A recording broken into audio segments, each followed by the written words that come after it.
come here as part of the team that's organising the Black Writers Conference 2012. We're delighted to be here at the Zion Centre. It's a really cool community centre, very accessible, good parking, and not too expensive to book in these hard times, you know. I've been on the panel on the ebook and what the implications of the ebook are in the literary world, whether it's the death of the print book, whether it offers new opportunities for writers and readers. And so we've had a great panel with 3 other editors stroke writers, Adam Lowe, we had Zahid Hussain, and we had Simon Murray, and some great contributions from the audience. So we've left with, I suppose, a positive outlook that ebooks are important, but they will not be the death of the printed book, and we should just look at the best ways to exploit the opportunities of technology.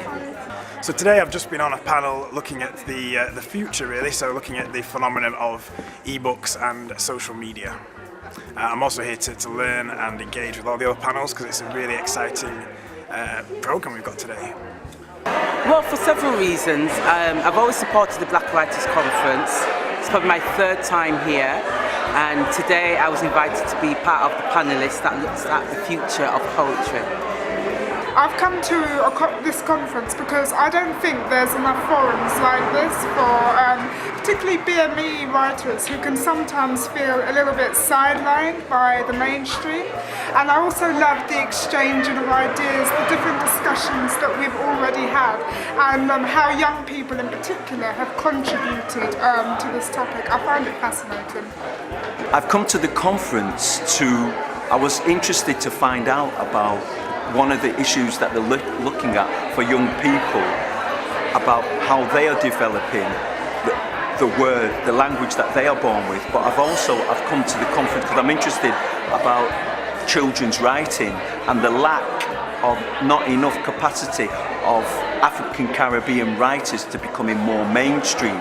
Because I've written masses of work myself, I'm interested to find out what people are effectively producing, how are they producing, but also today's a great day to link up with many voices I haven't seen for years. So it's become like a really brilliant way of a melting pot of connecting each other through the power of the word, but also to create and weave new links and also generate a new future for myself as my career, to expand my career, but to also reconnect with other parallel voices within British culture, because there's a perpetual crisis going on.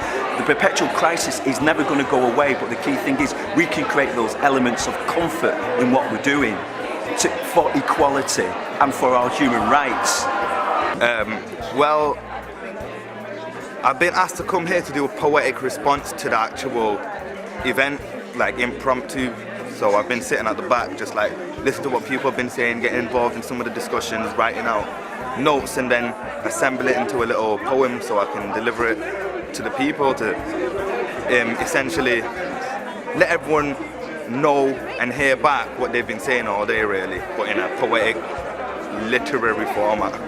I was asked, basically. I'm doing some workshops with the Black Identity group of writers at Common Words, and Piccolo asked me to come along and, be the minority.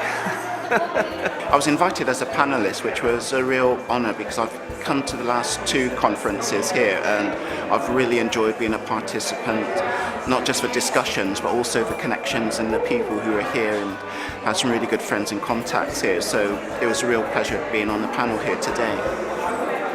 I spoke on the panel about children's literature, which is something that's very dear to me, both academically and as a creative writer of children's fiction. So a number of the things that I wanted to raise awareness about included things like the absence of black voices in children's fiction, and also the difficulties that people face when they're trying to get their work published, given that we're very much in a recession, and the first kind of writing to go, I think, is the writing that doesn't have mass market appeal. and it's very difficult for black writers to be part of a mass market because the general view of publishers and booksellers is that black writers are only read by other black people, and of course black people are a minority in this country. And I'd really like to see that change, because my view is that black writing is for everybody, and that it actually enriches white readers as much as it enriches black readers to read about diverse experiences.